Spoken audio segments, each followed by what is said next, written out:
Financial headlines have been citing the same striking figure for years, $84 trillion moving from baby boomers to their heirs over the coming decades, dubbed the Great Wealth Transfer. Here is what most of those headlines don't mention. The number has already changed twice, and a major competing institution puts the real figure at less than half of it. So which number should you actually believe? The original figure comes from Cerulli Associates, a respected Boston-based wealth management research firm. In a report published in January 2022, the projection $84.4 trillion would transfer through 2045, with $72.6 trillion flowing to heirs and $11.9 trillion going to charity, more than half of that total. Over $53 trillion was projected to come from baby boomers' households alone. Cerulli's own update 2024 report revisited the figure dramatically upward to $124 trillion through 2048.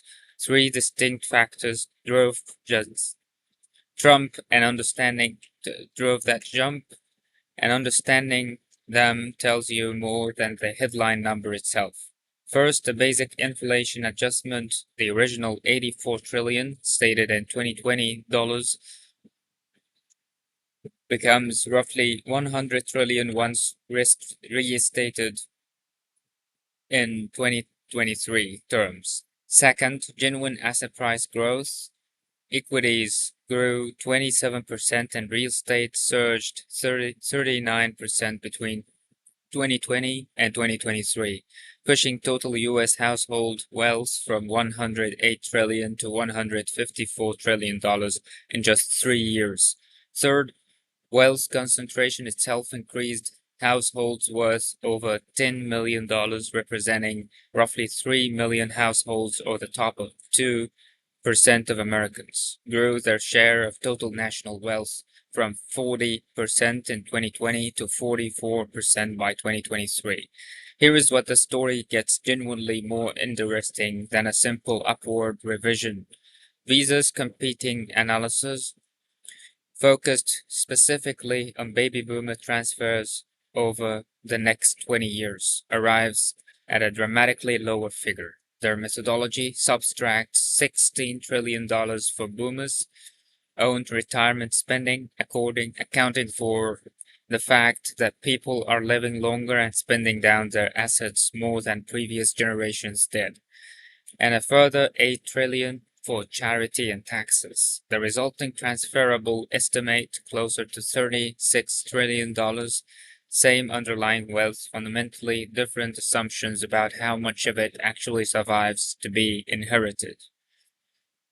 Regardless of which total figure you trust, the generational breakdown tells a consistent and useful story.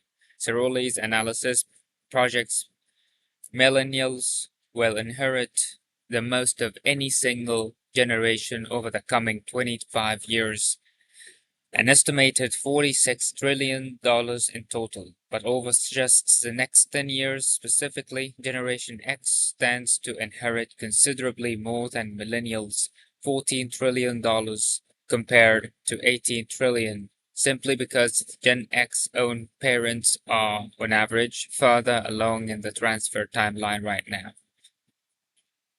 Most coverage of this topic focuses exclusively on parent-to-child inheritance, but Cerulli's research identifies a large, frequently overlooked category: horizontal transfers, meaning wealth passing between spouses or peers rather than down a generation. An estimated $54 trillion is projected to pass this way before eventually moving intergenerationally, and nearly $40 trillion of that specifically flows to widowed women in the baby boomers generation and older, largely because women statistically outlive their husbands. This represents a genuinely underappreciated shift. A substantial share of the great wealth transfer isn't actually reaching the next generation yet at all. It is first consolidation with surviving spouses, predominantly women, who then become the actual decision makers for how and what that wealth eventually moves further down the family tree. A separate, sobering statistic deserves attention alongside the headline transfer figures. Research cited by multiple wealth management firms finds that 70% of family wealth is lost by the second generation and 90% by the third. Financial advisors who study this pattern are explicit that the cause is rarely poor investment decisions, it is the absence of financial literacy, family communication, and structured planning around the transfer itself.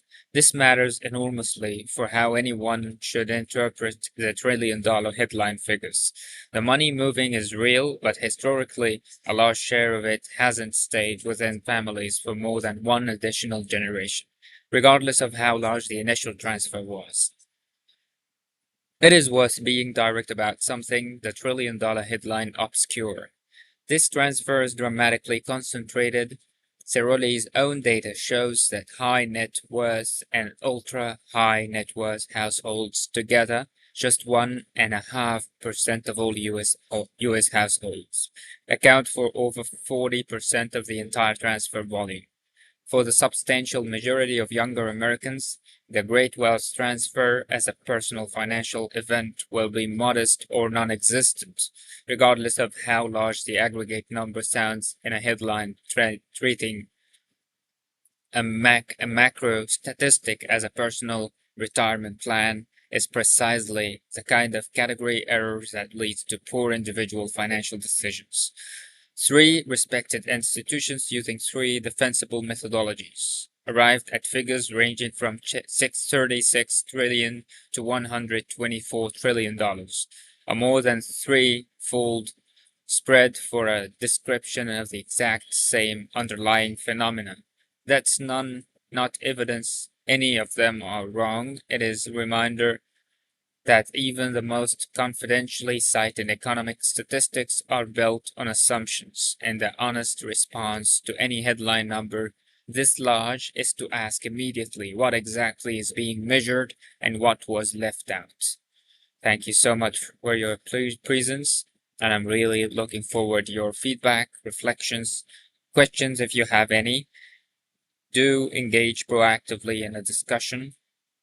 That's the best way we make sure that this is achieving the most highly anticipated results and to intensify and deepen the understanding.